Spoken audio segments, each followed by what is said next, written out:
मेरे शरीर में खून नहीं बह रहा है, सिंदूर बह रहा है मित्रों। तो मित्रों, सिंदूर में लेड होता है, लेड सीसा और जहर होता है। और क्या आयात करते हैं? खिलौना। हम खिलौना नहीं बना पा रहे, हम मक्का पैदा कर रहे हैं, कॉर्नफ्लेक्स नहीं बना पा रहे। बेरोजगारी की दर इतनी नीचे गिर गई, मतलब चीन के तो हम कहीं करीब में ही नहीं। और 80% देश की जनसंख्या के सामने अगर इस तरह के तथ्यात्मक मजाक किए जाएंगे, तथ्यात्मक मजाक।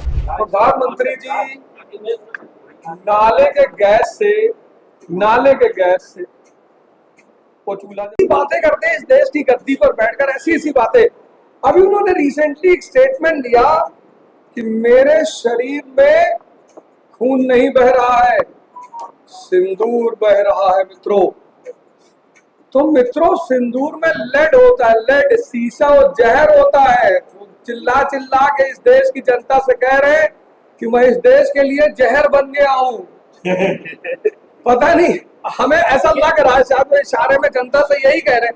ये बहुत बड़ा स्टेटमेंट है। एक देश का प्रधानमंत्री अगर इस तरह की बातें करे कि भाई नाले के गैस से, मतलब गजब गजब बोलते हो। कभी कभी मैं तो सोचता हूँ कि इनको जो है मिस्टर बीन के साथ जोड़ा जाए। कुछ लोग शायद वो कभी कभी सोचते हैं देश इतनी गरीबी की हालत में है तो एक प्रधानमंत्री के रूप में थोड़ा सा देश की जनता को हंसाया जाए। लेकिन उन्होंने ये बड़ी सीरियस बात कही है कि मेरे शरीर में खून नहीं बह रहा, सिंदूर बह रहा, और सिंदूर में शीशा है, जहर है। तो इस देश की जनता को उनके इशारे को समझना चाहिए और जहर से बचना चाहिए। आदमी जहर से दूर रहता है। अब जहां तक रही चौथी अर्थव्यवस्था बनने की, संजय सर ने कहा कि मैं सोच रहा था ढोल तमाशा लेके चलूं। तो मैंने कहा आप ढोल तमाशा लेके चलेंगे तो हम लोग कम से कम नाचेंगे ही पार्टी ऑफिस के सामने खड़ा होके।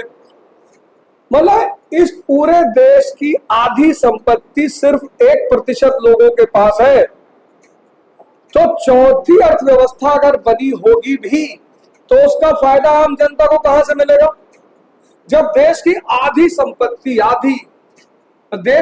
संपत्ति सिर्फ 1% लोग, उस 1% में मोदी जी के दोस्त सबसे ज्यादा वो नंबर पे, अंबानी और अडानी। फिर हम चौथी अर्थव्यवस्था, अब जो आदमी क्लास में जो लड़का first rank, second rank, third rank, fourth rank होती है तो 2-2, 3-3 नंबर का अंतर होता है।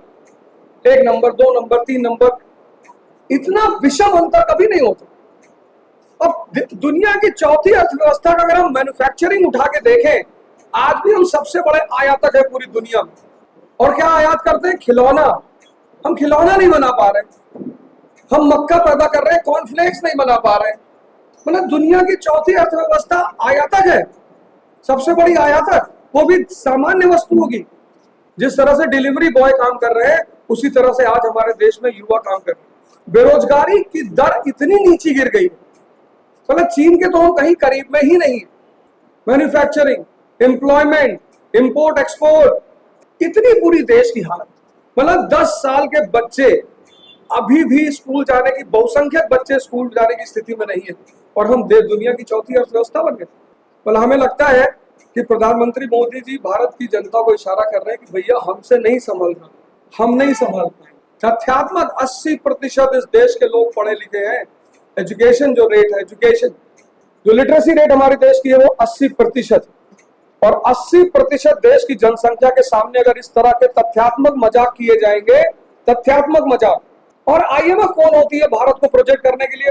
International monetary fund, data agency है ही नहीं। वो किस बेसिस पे प्रोजेक्ट करेगी कि भारत चौथी अर्थव्यवस्था बनने जा रही है? तो ये सब प्रजातंत्र में मजाक है, भारत की जनता के साथ मजाक है। और भारत की जनता को इन सब मजाकों का बहुत कठोरतम रूप से संज्ञान लेना चाहिए। जय हिंद, जय भारत।